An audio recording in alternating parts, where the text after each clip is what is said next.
cuestionado seriamente, porque la blasfemia a la que lo están acusando tiene como único castigo la muerte. Entonces no es una acusación menor. Y además, adelantemos, Esteban fue el primer mártir de la iglesia de Cristo, de la iglesia que estamos viendo en ciernes, cómo se está constituyendo, qué directrices está asumiendo, etc. El primer mártir fue Esteban. Bueno, vamos a ver. Dice: y Esteban, lleno de gracia y de poder, hacía grandes prodigios y señales entre el pueblo. Ahí yo lanzo una pregunta para ustedes y por supuesto que para mí. ¿De qué estamos llenando nuestra vida? ¿La llenamos de ambición? ¿La llenamos de avaricia? ¿La llenamos de qué? ¿De bienes materiales? ¿O como este sujeto, de gracia?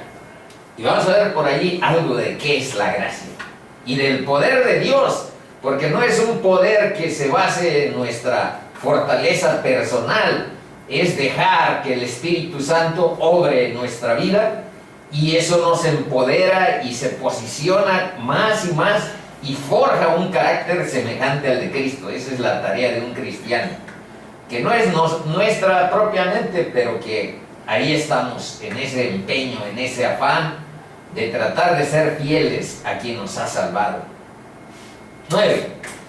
Entonces se levantaron unos de la sinagoga llamada de los libertos. Ya dijimos que los libertos fueron esclavos del Imperio Romano, se los llevaron a Roma como tales, como esclavos, y llegó un tiempo en que los liberaron. Y ya estando ahí a la orilla del Tíber, que es un río que pasa a la orilla de Roma, pues ya estando ahí estos libertos, los corrió Roma, no los querían. Acuérdense que muchas ciudades europeas hubo un momento en que toleraron la presencia de los israelitas, de los hebreos, pero que luego los repelieron, los sacaron, porque contrastaba su cultura por lo que sea. Bueno, seguimos.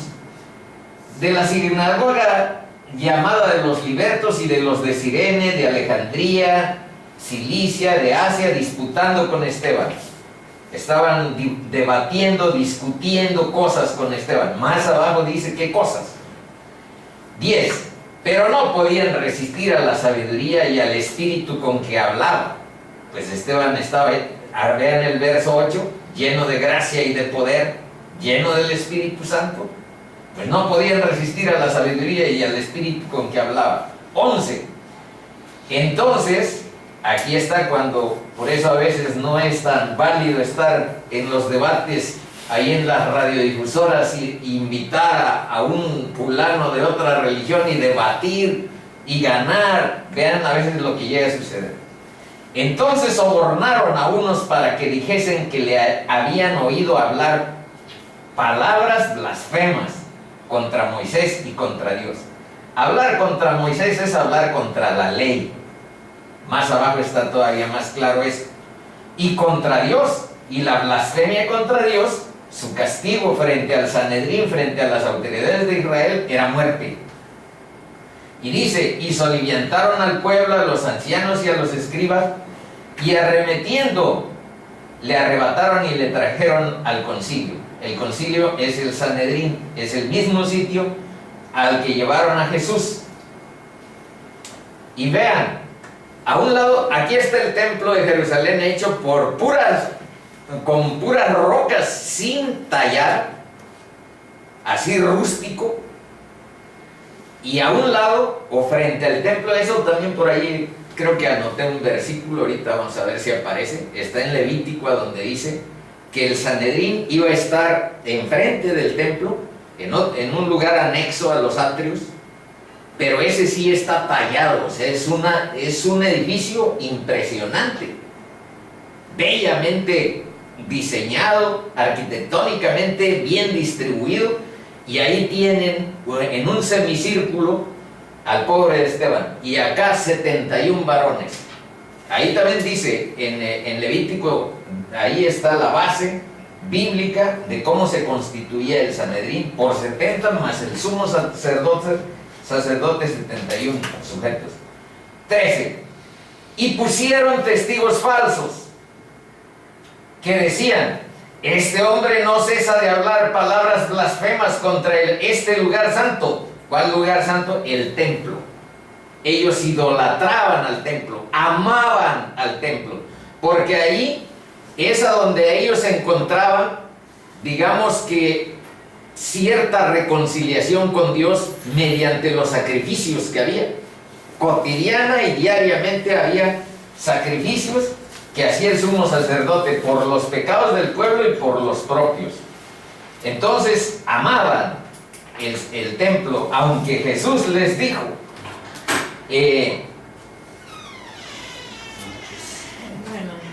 la hora llega y la hora es de que los adoradores adorarán en espíritu y verdad, porque Dios es espíritu.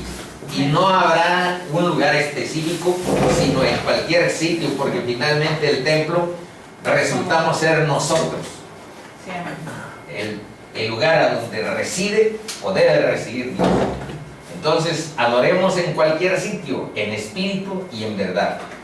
Eso es, pero aquí todavía eso no era una verdad aceptada. Contra este lugar santo y contra la ley, ahí es donde está, contra Moisés y contra la ley son sinónimos, en este caso.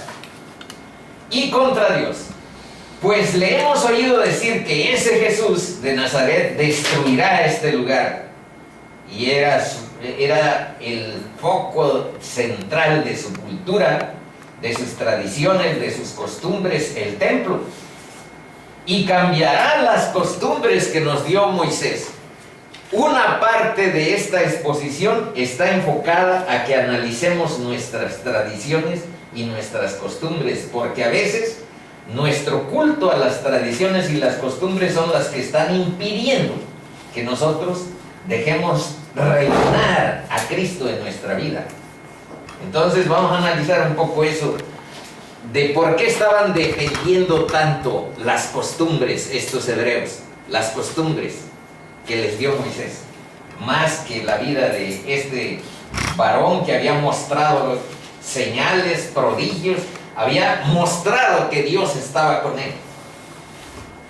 Y más adelante van a ver, cuando lleguemos al capítulo 7, van a ver una síntesis del Viejo Testamento realmente vigorosa, realmente importante. En todo el capítulo 7 ustedes pueden ver toda la historia del pueblo de Israel, bueno, sucintamente resumido, sintético. Ahí en el capítulo 7 está toda la historia del pueblo de Israel.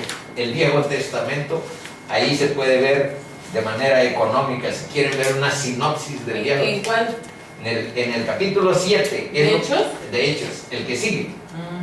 El que sigue, ahí van a ver. ¿Y qué mostró con eso Esteban? Que no solo gracia y poder, prodigios y señales, como dice el capítulo 8, sino verdadero conocimiento, ciencia, respecto a la palabra de Dios. Bueno, 15. Entonces, todos los que estaban sentados en el concilio, al fijar los ojos en él, vieron su rostro como el rostro de un ángel. Y aún así lo mataron. ¿Qué diferencia o a qué se referiría el rostro de un ángel? Pues así rápido, nosotros reflejamos en nuestro rostro muchas emociones. Por ejemplo, cuando hay confusión, cuando hay ira, estar enojado, cuando hay otro tipo de cosas, lo reflejamos. Y lo que este sujeto reflejó en su rostro, en vez de turbación, en vez de miedo, en vez de confusión por lo que estaba sucediendo enfrente de él, era una paz por el conocimiento que tenía de quién era Dios. Confianza. Si algo pasa, estoy en el camino de Dios, defendiendo la palabra de Dios. Empodérame Señor, en esto que estoy. Ese es el rostro de una persona que está impávida frente a la tormenta que se está suscitando enfrente. Bueno, empezamos con esta frase, hermanitos, porque les digo que la primera parte es analizar algunas costumbres, algunas tradiciones y ver si no las estamos idolatrando. Todos somos seres culturales. Bueno, pero vamos a ver, dice, lo correcto es correcto aunque nadie lo haga. Esto está basado en lo bíblico, pero no es la Biblia, hay que aclararlo. No es bíblico, es de San Agustín. Dice, lo incorrecto es incorrecto aunque todos lo hagan. No importan las costumbres sociales, no importa la aceptación social. Lo que es incorrecto y lo que es correcto es correcto. ¿Y conforme a qué? Pues eso es lo que vamos a ir viendo. Obviamente es conforme a la palabra de Dios. Solo ella tiene la autoridad sobre nuestras vidas. Aquí están unos ejemplos. Cuando algo se hace una tradición o una costumbre aceptada socialmente, ¿significa que eso es correcto? Ejemplo, sexo prematrimonial. Ya hay esa práctica cultural en nuestro medio como que puede ser aceptado, como que puede ser correcto. ¿Por qué no? Se conocen íntimamente las parejas, sabrán si les conviene o no casarse. Bueno, lee la Biblia y se llama fornicación. Si no estás casado, y vas a destruir tu vida si vives en el pecado, porque el pecado engaña, porque el pecado esclaviza y porque el pecado mata. Entonces, ahí lo que diga la cultura y la sociedad es una cosa, pero lo que dice la palabra de Dios es otra. El homosexualismo, igual. Los matrimonios gay. Por mucho que respetemos y que amemos, si aquí llega un gay en una ocasión a visitarnos, por supuesto que lo trataremos con amor y con respeto. Pero no por eso le vamos a dejar de señalar en algún momento que su necesidad de arrepentimiento sobre el camino que escogió es importante. Pero eso lo hacemos con ustedes también. Continuamente necesitamos esa práctica de arrepentimiento, de conversión, de crecimiento en fe frente a Dios de manera continua.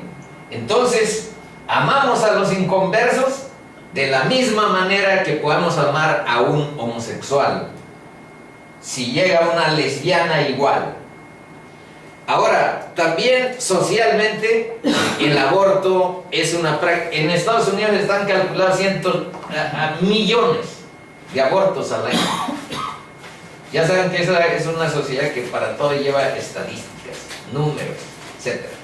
Entonces, aguantar millones de abortos al año es una práctica realmente detestable, pero que es socialmente aceptada. Y la inmoralidad sexual también. La pregunta es, ¿cómo respondemos respecto a estas prácticas culturales aceptadas socialmente? Todo esto está aceptado socialmente, no estamos cuestionando eso.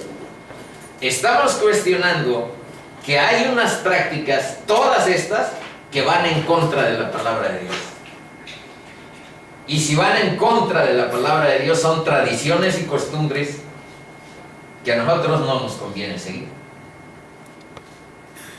Bueno, y aquí está la escalerita por la cual cada una de estas prácticas culturales pasa. Primero, son prácticas toleradas.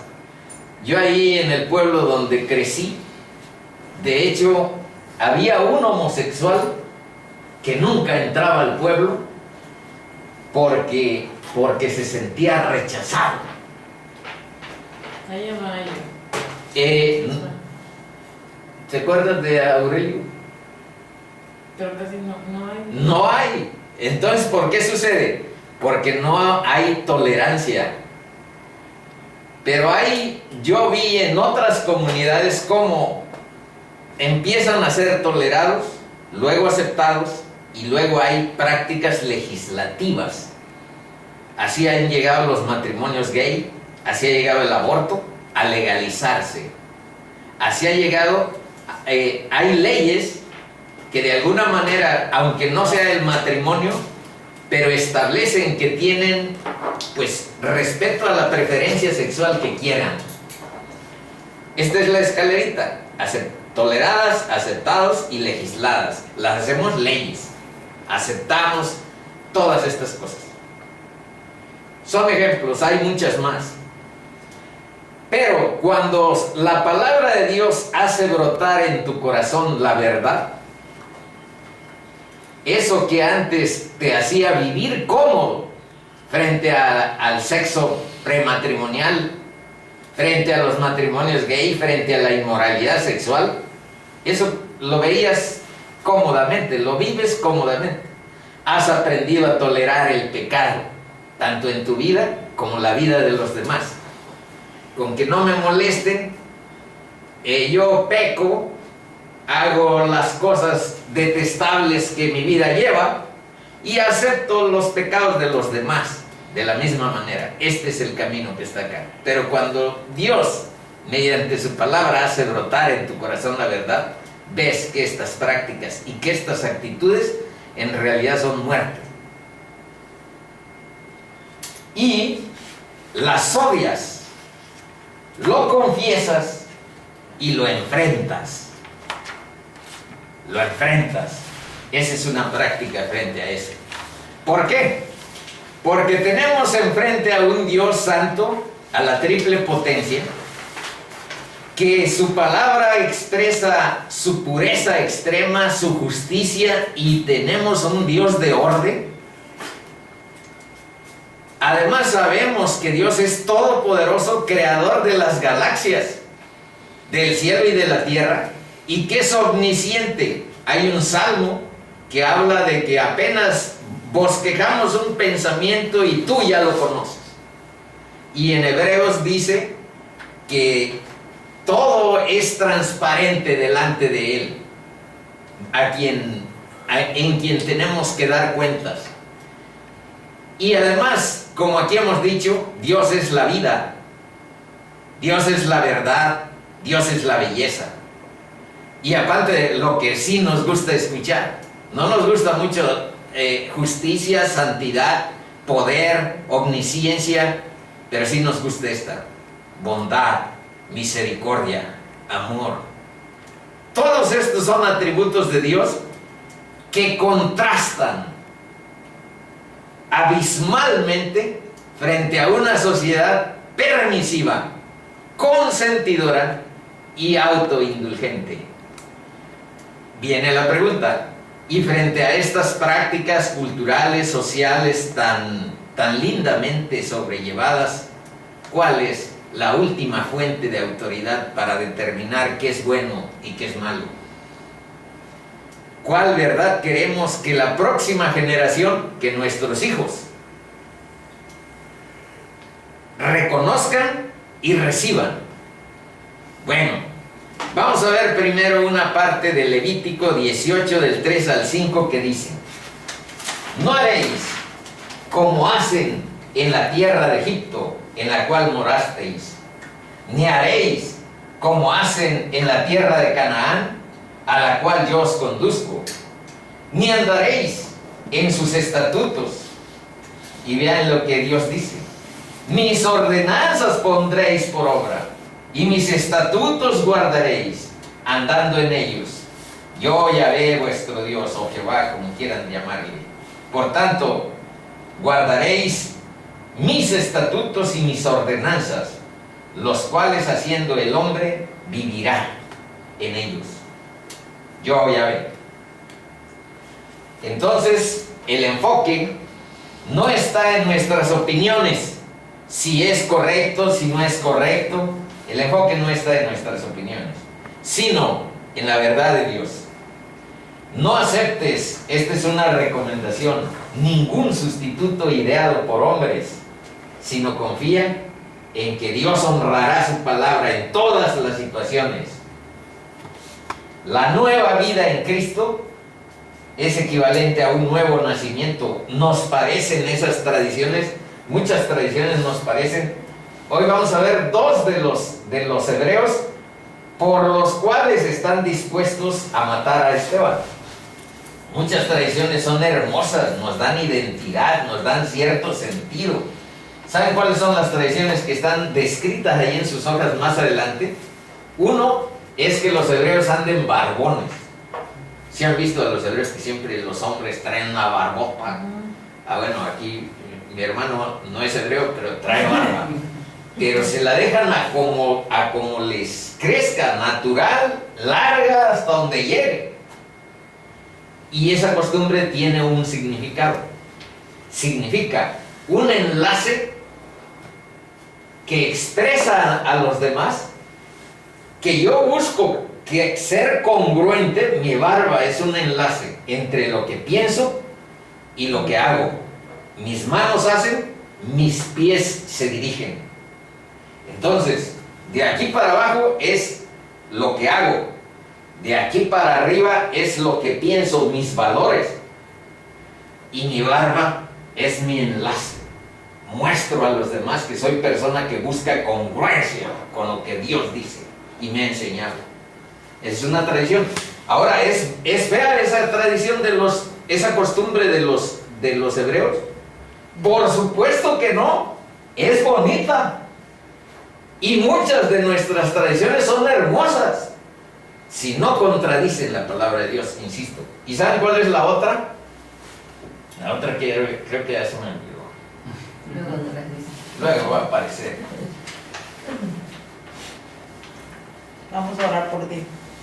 Sí, claro, para que las Heimar no me ataquen.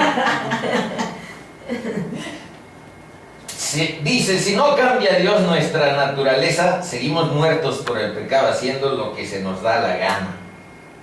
Dios perdona y remueve el poder del pecado en uno. Ni más ni menos. Página 5. Dice, porque desde el más chico...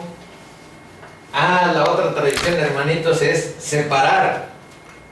Si entras a una sinagoga de hebreos, los hombres tienen que estar por acá y las mujeres tienen que estar por otro lado. Razón de esa costumbre y esa tradición. Cuando tú entres a un lugar a donde vamos a adorar a Dios, no te distraigas y no quieras quedar bien con nadie más.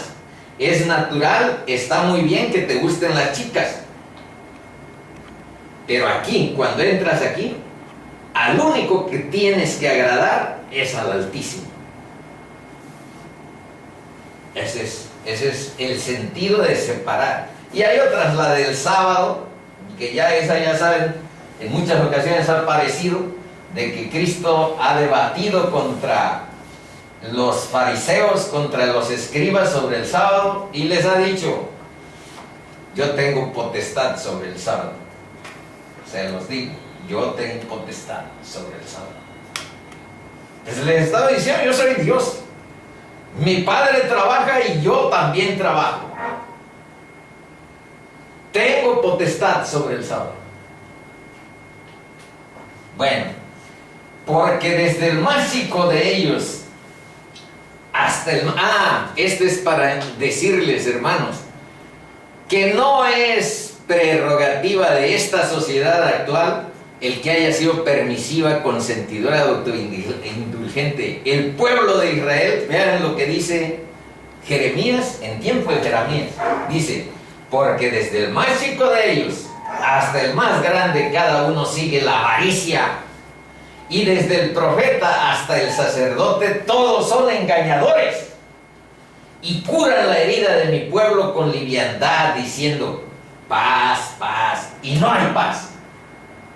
Así dijo Jehová, paraos en los caminos. Esta es la solución. Y mirad, y preguntad por las sendas antiguas, cuál sea el buen camino, y andad por él. Y hallaréis descanso para vuestra alma. Y vean, mas dijeron, no andaremos. Bueno, ahora veamos esta parte que a mí me estremece cuando estamos analizando lo cultural, eso. Cuando vino al templo, estamos hablando de Cristo, los principales sacerdotes y los ancianos del pueblo se acercaron a él mientras enseñaba y le dijeron: ¿con qué autoridad haces estas cosas? ¿Y quién te dio esta autoridad? Porque acuérdense que ellos se sentían como que ellos tenían la patente y ellos llevaban la directriz de todo. Respondiendo Jesús les dijo: yo también os haré una pregunta, y si me la contestáis, también yo os diré con qué autoridad hago estas cosas. Y ahí va la pregunta de Cristo, y vean la reacción de Cristo frente a la respuesta de estos sacerdotes y ancianos del pueblo. Ahí va lo que les dijo Cristo: el bautismo de Juan, ¿de dónde era? ¿Del cielo o de los hombres? Y vean lo convenencieros, los sucios que fueron estos sacerdotes y ancianos. Arriba dice que eran sacerdotes y ancianos, no me lo estoy inventando. Dice: ellos entonces discutían entre sí diciendo: si decimos del cielo, nos dirá, ¿por qué pues no le creísteis? Acuérdense que Juan andaba: raza de víboras, arrepentíos, el reino de los cielos se ha acercado. Por eso yo creo que no le hacían mucho caso, porque los maltrataba, raza de víboras. Revolucionario. Ándale. ¿El bautismo de Juan de dónde era? ¿Del cielo o de los hombres? Ellos discutían entre sí diciendo: si decimos del cielo, nos dirá, ¿por qué pues no le creísteis? Y si decimos de los hombres, tememos al pueblo, porque todos tienen a Juan por profeta. Entonces, no me interesa la verdad, me interesa quedar bien con el pueblo. No me interesa la verdad, sino me interesa figurar, aparentar aquí cierta situación que no está ligada a la verdad, y no digo la verdad. Y ahora vean: y respondió Jesús. Vean la reacción de Jesús. Por eso, apeguémonos a la verdad, manitos. Y respondiendo a Jesús dijeron, primero, y respondiendo a Jesús dijeron: no sabemos. No sabemos. Ahora vean lo que les dijo Cristo. Y él también les dijo: tampoco yo os digo con qué autoridad hago estas cosas. ¿Qué conclusión quiero decir? Primero, que el convencionalismo, que nuestro amor al ego, no a la verdad, nos conduce a que Dios no hable con nosotros, no trata con nosotros. Con chismosos, convenencieros, que no aman la verdad, Dios no sopla su verdad, no nos abriga con su verdad. Bueno, y el versículo 8, aquí vienen las preguntas. Ya el verso ya lo hemos leído. Ah, no, este no lo tienen, así es que nos vamos a este. Y Esteban, lleno de gracia y de poder, hacía grandes prodigios y señales entre el pueblo. Pregunta: ¿de qué estoy llenando mi vida? ¿Qué estoy persiguiendo en esta tierra? Tercer pregunta: ¿qué es lo que en realidad satisface a plenitud mi vida? ¿Con qué me siento plenamente satisfecho? ¿Con mis posesiones materiales? Ahí están las posibles respuestas. ¿Con mi familia y relaciones sociales y culturales? ¿Cuál es mi mayor bien en esta tierra? ¿Los reconocimientos profesionales que me han dado en el campo? ¿Mi reputación profesional de haber sido académico distinguido? ¿Qué es lo que satisface a plenitud mi vida? Bueno, mientras estamos en este egocentrismo, lo más natural es que sea nuestro trabajo, nuestra familia, y vemos que nuestra familia puede ser una prolongación de nuestro egoísmo. Yo quiero que mis hijos tengan lo que yo no tuve cuando estaba joven, eso se dice con cierta frecuencia, etc. Pero eso no es más que cierto egoísmo si lo ponemos en el centro.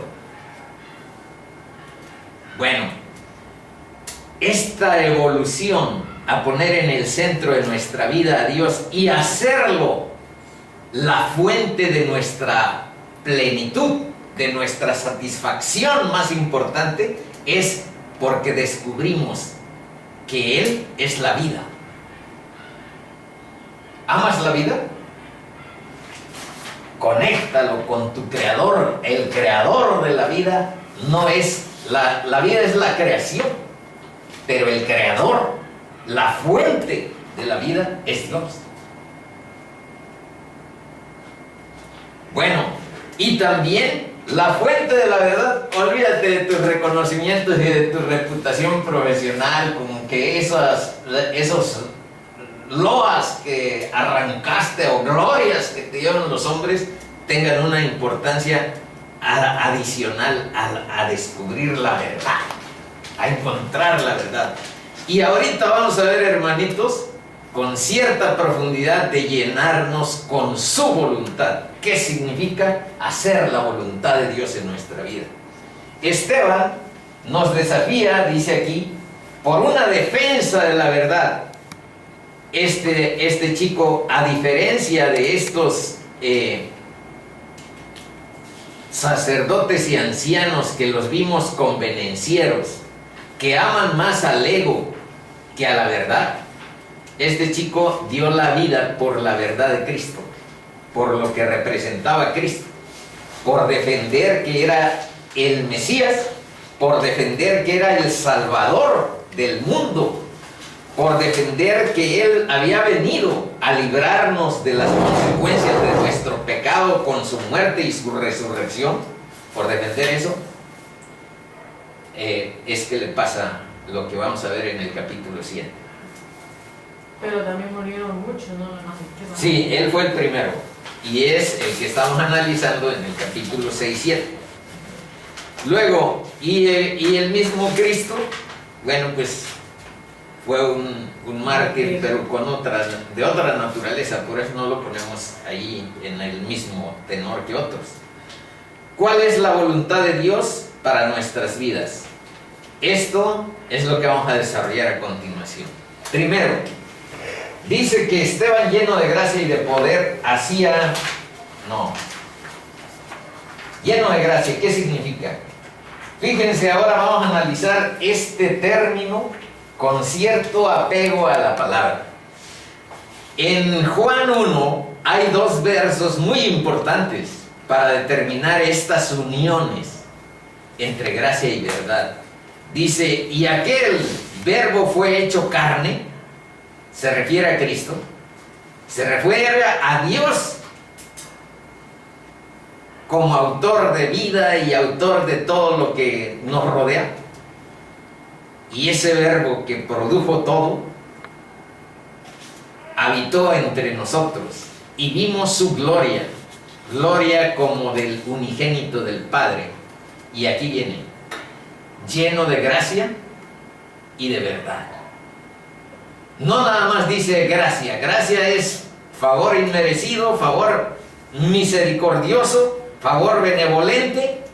Eso es gracia. Es el amor, pero también de verdad. Lleno de amor, lleno de gracia y de verdad. Y ahora vemos, ahí mismo en el capítulo 1, en el verso 17, dice, pues la ley, por medio de Moisés, fue dada, pero la gracia, otra vez, y la verdad vinieron por medio de Jesucristo. Y aquí tengo unos versos que se refieren al amor de 1 Corintios del 4 al 6, que dice, el amor es sufrido, es benigno, el amor no tiene envidia, el amor no es jactancioso, no se envanece, no hace nada indebido, no busca lo suyo, no se irrita, no guarda el rencor. Y esto es lo que tiene conexión con lo anterior. Dice, no se goza de la injusticia, mas se goza de la verdad. Está hablando del amor. Está hablando de la gracia, está hablando del amor. ¿Con qué se liga? Otra vez, con la verdad. Se goza con la verdad. Entonces, son términos que van imbricados, que van unidos. Cuando en una iglesia se hace demasiado énfasis en el amor y la gracia, yo voy a administrar la gracia, vivimos en el tiempo de la gracia y no consideramos el contrapeso de esa gracia que es la verdad, no porque se me ocurra a mí, sino porque aquí está. Entonces hay cierta desviación de la palabra. Y también, si nada más hacemos énfasis en la verdad, en la dura verdad, en lo que es el evangelio golpeador que desestabiliza todo ego, y esta es la verdad, cuando hacemos énfasis solo en la verdad y no vemos la gracia y el amor, hay otra desviación de la palabra. Y esto está sintetizado magistralmente en esta cita que yo doy gracias a Dios que me la enseñó. Pero no viene de la Biblia, viene de un pastor que se llama John MacArthur. Vean lo que dice. La gracia no otorga permiso para vivir en la carne.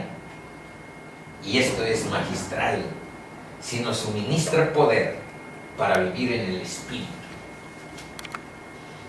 Entonces, vivimos en la época de la gracia, por la gracia de Dios, pero es para eso, para que vivamos con un enfoque espiritual, vivamos conforme a su palabra y vivamos conforme a su voluntad.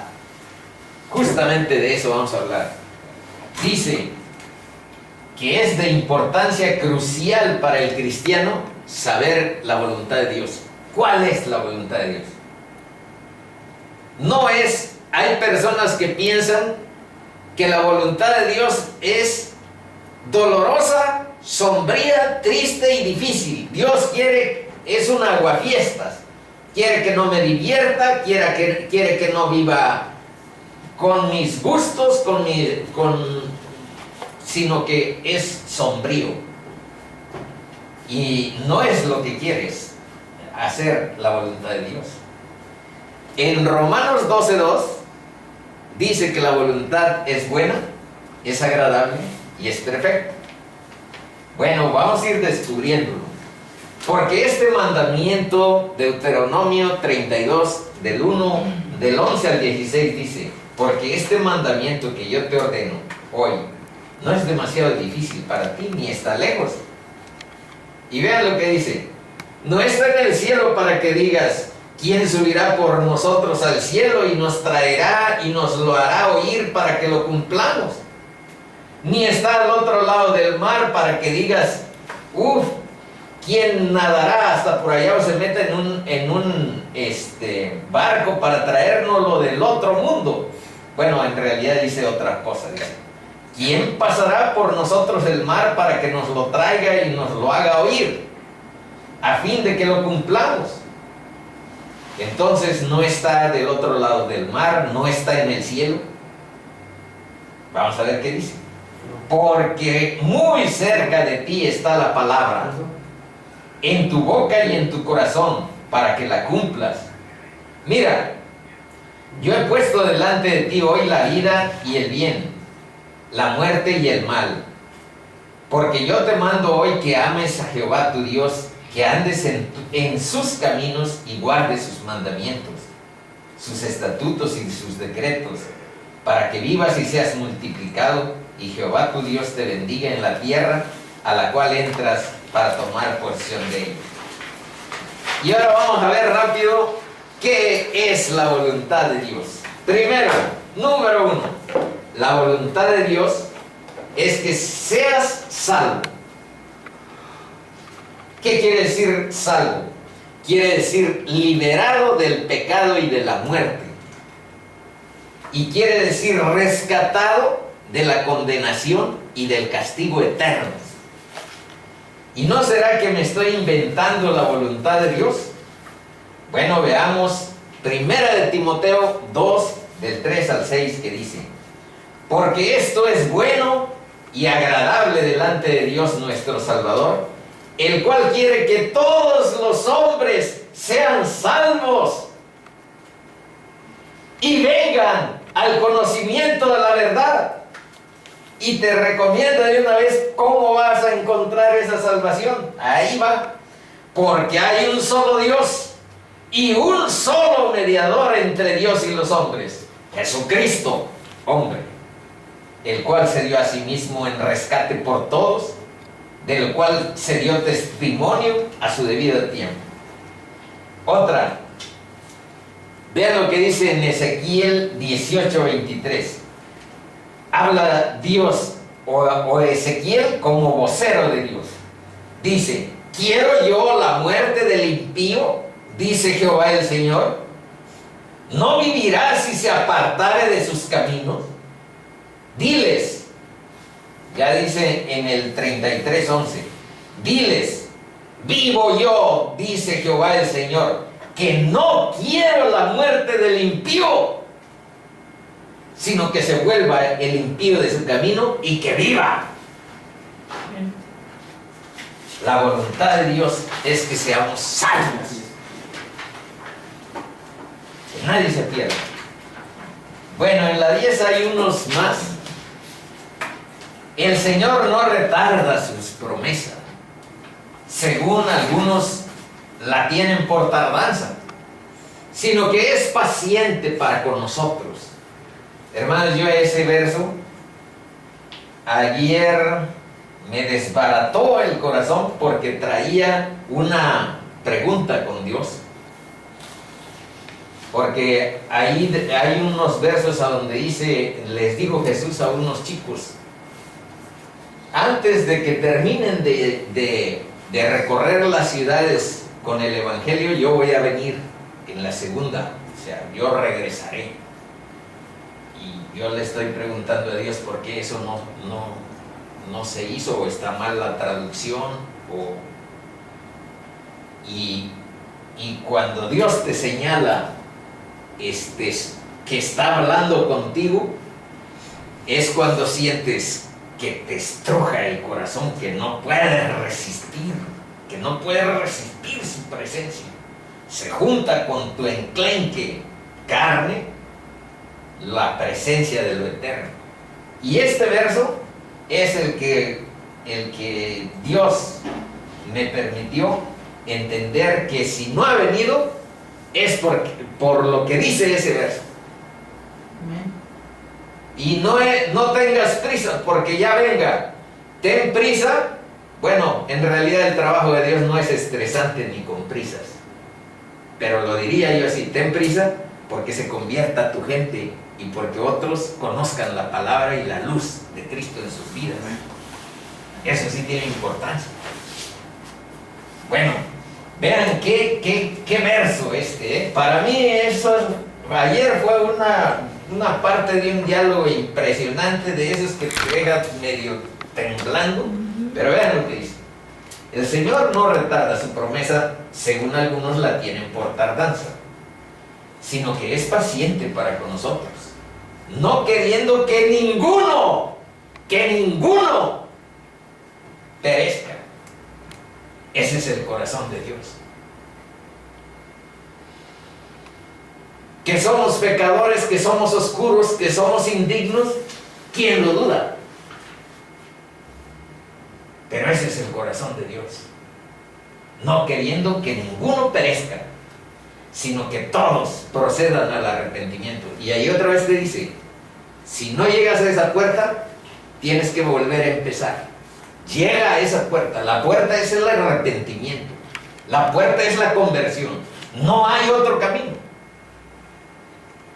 Ese es. Dice, ahora vamos a ver Juan 6:33. Dice: porque el pan de Dios es aquel que descendió del cielo y da vida al mundo. Le dijeron: Señor, danos siempre este pan. Jesús les dijo: yo soy el pan de vida. El que a mí viene nunca tendrá hambre. Y el que en mí cree no tendrá sed jamás. Mas os he dicho que aunque me habéis visto, no creéis. Todo lo que el Padre me da vendrá a mí, y al que a mí viene no le echo fuera. Fíjense bien, todo lo que el Padre me da vendrá a mí, y al que a mí viene no le echo fuera. Porque he descendido del cielo no para hacer mi voluntad, sino la voluntad del que me envió. Y te lo aclara muy específicamente. Vean lo que dice. Y esta es la voluntad del Padre, el que me envió, que todo lo que me diera no pierda yo nada, sino que lo resucite en el día postrero. Y esta es la voluntad del que me ha enviado, que todo aquel que ve al Hijo y cree en Él tenga vida eterna. Ahí está, tenga vida eterna, y yo lo resucitaré en el día postrero. 3:36 Juan: el que cree en el Hijo tiene vida eterna, pero el que rehúsa creer en el Hijo no verá la vida, sino que la ira de Dios está sobre él. Salmo 143: enséñame, Dios, a hacer tu voluntad, porque tú eres mi Dios. Tu buen espíritu me guíe a tierra de rectitud. Punto número 2.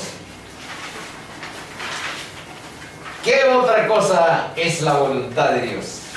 La voluntad de Dios es que seamos llenos, no de tradiciones ni costumbres nada más. Nuestra misión no es quitar las costumbres y las tradiciones de nuestra gente. Nuestra misión es enseñar la verdad de la palabra de Dios. Pero las tradiciones y costumbres las hace el Espíritu de Dios morando en tu vida. Porque nosotros no podemos quitarle las tradiciones y costumbres a nadie, por perniciosas, oscuras que nos parezcan. Enseñar la verdad, mostrar el camino, y solo Dios puede cambiar ese tipo de situaciones.